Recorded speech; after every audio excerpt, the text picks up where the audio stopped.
தஞ்சை மாவட்டம் நெய்வாசல் கிராம நிர்வாக அலுவலர் கட்டிட மேற்கூரையின் ஒரு பகுதி பெயர்ந்து விழுந்ததில் 2 பேர் காயமடைந்திருக்கிறார்கள். காயமடைந்த இருவரும் மருத்துவமனையில் சிகிச்சை பெற்று வருகின்றனர்.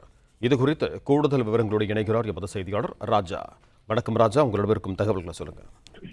வணக்கம். அதாவது தஞ்சை மாவட்டம் நெய்வாசல் கிராமத்தில் செயல்பட்டு வருகின்ற கிராம நிர்வாக அலுவலகத்திற்கு அதே பகுதியைச் சேர்ந்த நெய்வாசல் பகுதியைச் சேர்ந்த பாலசுந்தரம் அவருக்கு வயது 60 என்பவரும், அதே போல பாண்டியன் வயது 50 இவர்கள் இருவரும் தங்களுக்கு சொந்தமான நிலத்திற்கு சிட்டா மற்றும் மரங்கள் பெறுவதற்காக கிராம நிர்வாக அலுவலகம் வந்திருங்க. அப்பொழுது கிராம நிர்வாக அலுவலர் காலதாமதமானதால் அலுவலக கட்டிடத்தில் உட்கார்ந்திருந்த போது எதிர்பாராத விதமாக அந்த அலுவலக கட்டிடத்தினுடைய மேற்கூரை சிமெண்ட் பூச்சி பெயர்ந்து இவர்கள் மீது விழுந்தது. இதில் பாலசுந்தரத்திற்கு தலையில் பலத்த காயமும், அதே போல பாண்டியன் என்பவருக்கு தோள்பட்டையில் காயம் ஏற்பட்டிருக்கிறது.